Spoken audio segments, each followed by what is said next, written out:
The film begins by showing 4 local residents who were badly injured from fighting a man named Jack Reacher. Interestingly, after defeating the men, Reacher is seen relaxing and enjoying his meal in a restaurant. Shortly afterward, 2 police officers arrive at the scene of the crime to detain him.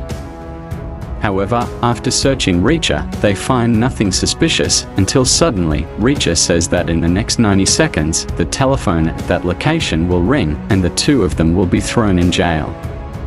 It turns out that the 2 police officers were involved in human trafficking, whose victims can be seen sitting not far from Reacher. From the beginning, Reacher tricked them into coming to the restaurant, which is located on land owned by the US Army, so that the case can be handed over to the military police. After the incident, Reacher continues his journey. After hitchhiking from one place to another, he finally stops at a motel. As soon as he gets to the room, he immediately calls a major named Susan, who had previously helped him solve the case. Since then, they both often communicate by phone. Major Susan herself is very curious about Reacher, who was also a military member with the rank of major. Until now, his name is still a legend because he often solves complicated cases. Many people are curious about why Reacher decided to retire early. For those who have never watched the first sequel to this film, it is important to know who Jack Reacher is. He is a retired military man whose hobby is upholding justice in his own way. After leaving the military, Reacher used his pension to travel to various regions without being traced by the government. Reacher has no relatives or spare clothes, so he wanders around carrying only his body. After a long time, Reacher decides to return to Washington to meet Major Susan. His original intention was to invite her to dinner. However, when he entered his office, he suddenly met a colonel named Sam Morgan. Strangely, Sam said that Susan was currently being detained on suspicion of selling classified military information to another country. From Sam's intonation and behavior, Reacher immediately understood that Susan had been framed. Plus, when he was about to leave the building, one of Major Susan's subordinates, named Sergeant Lichich, confirmed this. Therefore, to explore the case that befell Susan, Reacher planned to meet the lawyer appointed for Major Susan. Let me introduce you, this is Colonel Moorcroft, the lawyer appointed by the state to defend Major Susan's rights. However, from the start it was clear that Moorcroft was not very serious about defending his client. In fact, he brought up Reacher's past, which was considered to have neglected his own daughter. It turns out that in recent months, a woman has been continuously contacting the army to file for child support. The woman claims that her daughter is Reacher's biological child. Strange things start to emerge. When Reacher exits the building, he is immediately followed by 2 unknown people. Therefore, he decides to stop at a restaurant. At that time, his mind was divided. On the one hand, he ponders the possibility that he has a 14-year-old daughter. However, on the other hand, the people who are following him must also be dealt with immediately. Therefore, as soon as his enemy is off guard, suddenly... Where'd he go? I don't know, maybe he went to the pisser. After checking their IDs, it turned out that they were both envoys from a company called Parasus. From there, Reacher then went to the residence of his daughter named Samantha. Secretly, he followed her all day to make sure whether this child was really his descendant or not. However, while he was busy spying, Samantha suddenly said, "I don't like being followed." From here we can see that Samantha apparently has the same habit as Reacher, where she is very quick to realize if someone is following her. In fact, she had been aware of Reacher's presence since leaving the house. However, of course their conversation did not go smoothly, especially since Samantha was not yet aware that the person in front of her was possibly her biological father. The next day, Colonel Moorcroft finally agreed to investigate the case that befell Major Susan after listening to Reacher's advice. It turned out that before being detained, Susan had sent 2 of her members to Afghanistan to investigate a case, but they were both shot dead by unknown people. Strangely enough, the next day, Susan was suddenly detained on charges of espionage. Reacher also felt that this was all the work of the Parazes company, which happened to have a large contract with the American military. Therefore, he begged Moorcroft to immediately move Major Susan from the current detention room, because if not, her life was in danger. Unfortunately, because he tried to follow Reacher's words that night, Colonel Moorcroft's life was also killed by an assassin named Hunter. The next day, Reacher was suddenly called to see Colonel Morgan. He was picked up by a military policeman named Captain Inman. However, upon arriving at the office, Reacher was immediately interrogated about his meeting with Colonel Moorcroft yesterday. They were actually trying to trap him, but Reacher, who understood the law very well, chose to remain silent, because it was his right. However, when he was about to leave there, Reacher was informed about the death of Colonel Moorcroft, and he was considered a suspect. The authorities clearly tried to link all the evidence to Reacher. In fact, this case, which should have been handled by a general court, was deliberately transferred to a military court so that the investigation could be controlled by them. As a result, Reacher was immediately detained and taken to the same facility as Major Susan. However, before he could talk to the lawyer provided by the state, a problem arose. The lawyer turned out to have conspired with Colonel Morgan. On the other hand, 2 envoys from the Parazes who were seen coming to the facility most likely intended to kill Major Susan. That's why, instead of arguing with his lawyer, Reacher secretly took the car keys and money from the lawyer, then left the room.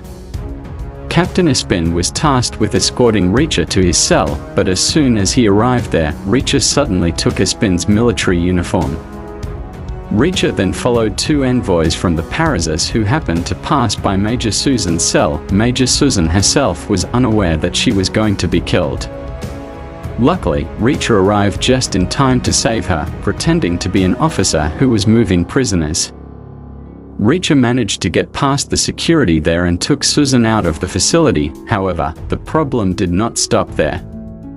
It didn't take long for the authorities to find out about their escape. Dozens of military police chased the 2 of them, who were suspected of escaping by riding in a food delivery truck. However, when they managed to stop the truck, it turned out to be empty. Yes, from the beginning, it was just a diversion. Reacher and Susan managed to escape by stealing a military police car. Captain Espin, who woke up from his fainting, was furious with Reacher's actions and immediately ordered his subordinates to track the route of the car they stole. But of course, Susan and Richard were not that stupid. At this time, they had even changed vehicles to a nearby cafe. Major Susan tried to access her email containing reports from her 2 members before they were shot dead. Unfortunately, instead of getting the contents of the email, their location was revealed. In order to ensure that both of them were dead before revealing this case, Morgan then sent Hunter to kill them both.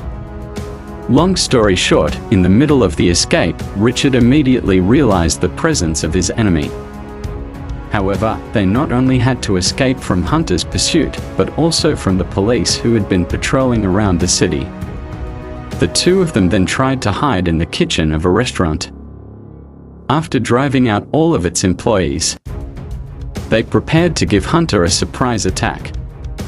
Their fight was quite fierce, but this time Richard had to fall because he had tried to warn Susan not to interfere. Luckily, in the middle of the fight, 2 police officers suddenly appeared and forced Hunter to drop his weapon. Worried that his identity would be revealed, Hunter chose to fight back. In the end, Richard and Susan managed to escape from the location by boarding an intercity bus. As a result of this incident, Hunter became interested in Richard, who he considered could match his abilities as a psychopath. Hunter found that quite interesting. Long story short, the next morning, Richard went out to shop.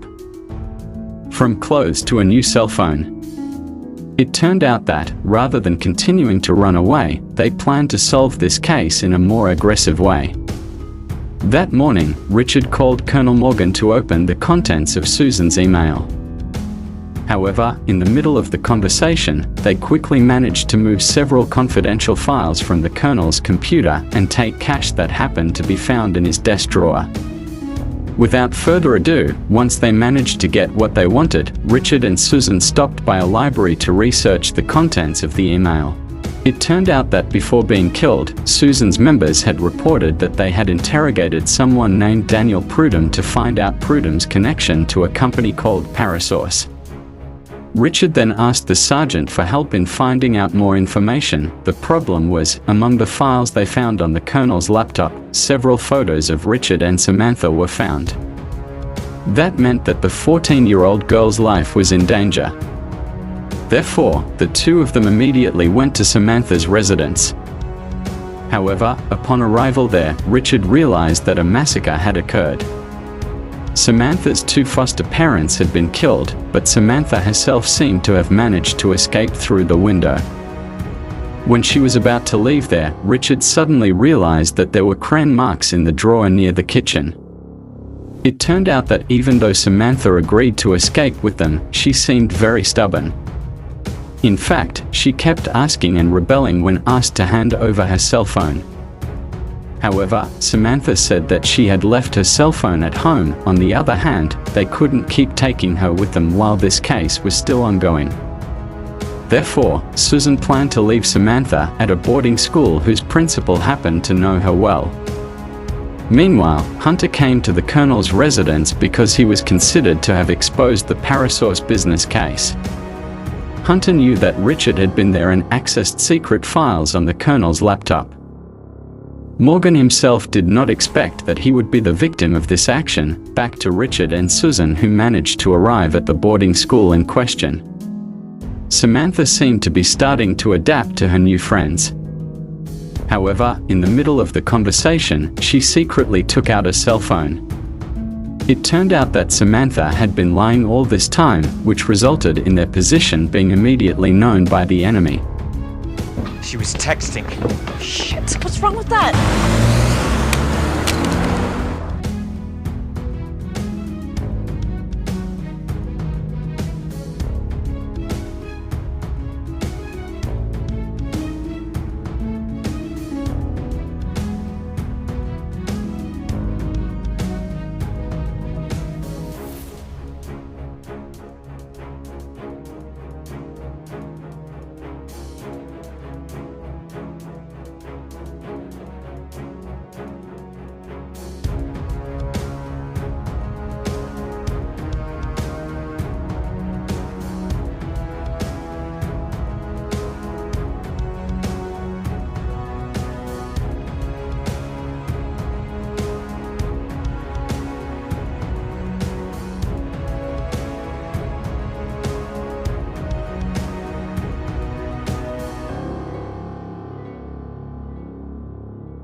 Luckily, Richard realized this first, so they immediately fled using a different route. In the end, the three of them managed to escape from Hunter and his men. However, here, Samantha began to wonder why they were targeting her. She even threatened to run away or report to the police if they insisted on hiding the truth. As a result, Richard was forced to say that Samantha was probably his biological daughter. Suddenly, Samantha fell silent. She did not think that Richard was her father. But on the other hand, she also did not care if it was true, because Richard had never been present in her life, so whether or not there was a father figure felt the same. That night, when Samantha was fast asleep, Richard went out to look for Prudhomme. However, according to his wife's statement, Prudhomme had long since left home due to drug addiction. But, at least, thanks to this brief meeting, Richard managed to get a photo of the person he was looking for. Problems suddenly arose after the meeting, because Richard was followed by several unknown people. It turned out that they were envoys of the Parasource company who had been watching the Prudhomme family from the start. To avoid the appearance of the police, Richard secretly led them all into an old warehouse. Although he was threatened with a gun, Richard managed to kill all his enemies. In the middle of the fight, Hunter suddenly appeared and opened fire. Richard, who managed to seize his enemy's weapon, returned fire. However, Hunter suddenly said that killing Richard would not satisfy him. He wanted his target to suffer. Therefore, Hunter planned to kill Samantha. Hearing this, Richard was furious and kept shooting, but unfortunately, Hunter had already run away. Once back at the hotel, Richard and Susan had a big fight. It turned out that Susan was secretly disappointed because she was not invited to join in looking for Prudhomme. Because they argued so much, Samantha found out all the contents of their conversation and decided to leave the hotel. Long story short, the next morning, they finally realized that Samantha was missing. But the panic did not last long, because Samantha suddenly reappeared. It turned out that she went out last night to help them both look for Prudhomme, and strangely enough, she was able to get the information they needed. Honestly, Richard increasingly felt that Samantha was indeed his daughter. From her behavior and abilities, it seemed as if it was indeed passed down from her genetics. However, there was no time to discuss this, because that afternoon they had to meet Prudhomme, who turned out to be hiding in an old warehouse where homeless drug addicts lived. Even though they had tried to hide his identity, they still managed to find him and began interrogating him.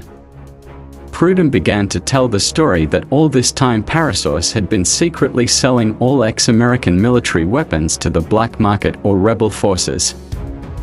While on duty in the Bagram area, Prudhomme often transported these weapons. However, one day, their convoy was attacked by one of their own prospective clients, who was angry because the negotiations did not go smoothly. Luckily, Prudhomme managed to survive thanks to the help of the American military. But because of the incident, people in the military began to suspect why they could be targeted by the rebel forces. Therefore, two members of Susan tried to investigate. But of course, Parasource did not remain silent. They even sent Hunter to kill the two members and frame Major Susan on espionage charges, so that all of these cases would no longer surface. Actually, this case still felt strange. But if Susan did not believe it, Prudhomme said that every night, Parasource was tasked with sending back used military weapons to the warehouse. However, according to him, most of the weapons crates were empty because the contents had been sold on the black market. If they could prove this, Susan could at least be free from the wanted list. From here, they then sent an escort to secretly put a cell phone in Captain Espin's pocket. Even though Colonel Morgan was corrupt, Susan was sure that Espin had no part in the crime. Therefore, the plan was for Prudhomme to be handed over to her to be secured first so that he could testify in court later. At first, all of Susan's words sounded unreasonable, but slowly, Captain Espin found a connection between Parasource and all of these events. He dared to come to the port where Prudhomme was being held. However, in the middle of the road, Captain Espin's communication with his subordinates had been tapped by the leader of Parasource named Harness. As a result, he sent 3 mercenaries to finish them all off. Long story short, as soon as he arrived at the port, Captain Espin immediately met Prudhomme and tried to take him to the military headquarters.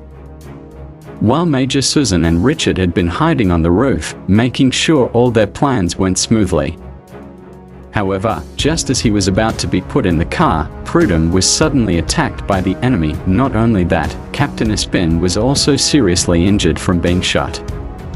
Luckily, Richard and Susan immediately went down to help him. Now, Captain Espin believes that Susan and Richard are innocent and decides to help them solve the case. Along the way, Espin even manages to get information about Parasos, which reportedly had debt after its contract with the government was not renewed. However, strangely, in the past few months, they suddenly started to pay off the debt by selling illegal weapons to the black market. But actually, that is still odd, because the proceeds from the sale of illegal weapons should not be much compared to the amount of their debt at the bank. So, where did they get the rest of the money? At the same time, Samantha, who had been waiting at the hotel, started to get hungry and decided to use her stolen credit card to order food.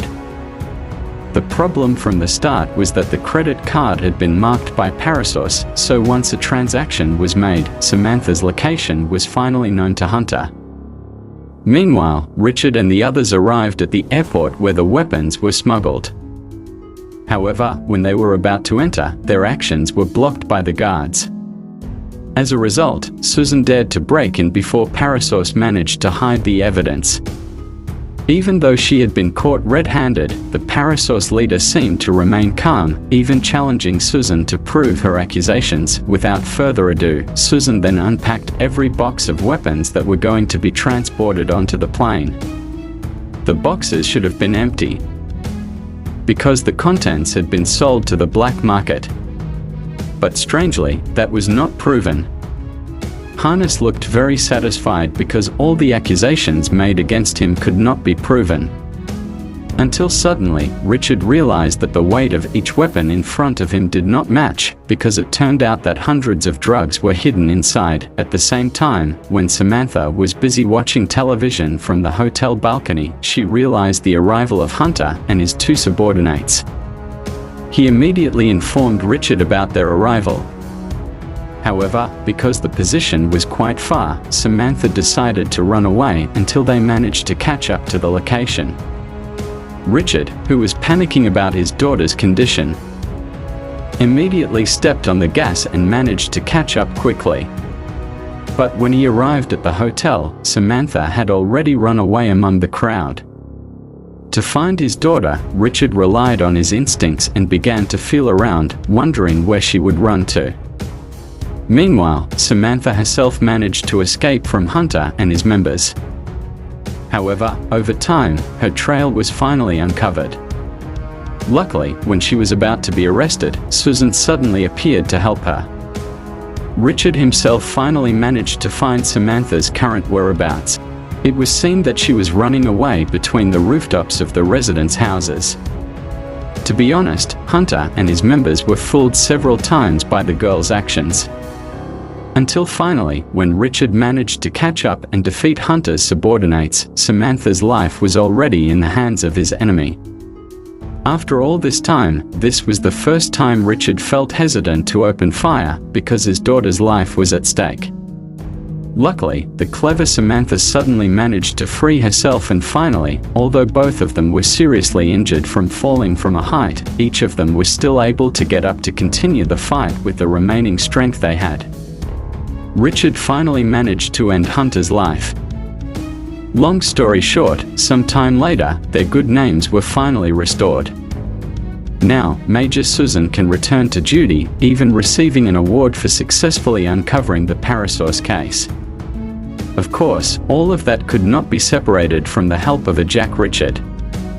On the other hand, Richard met Samantha at a cafe to discuss further whether they were really father and daughter or not.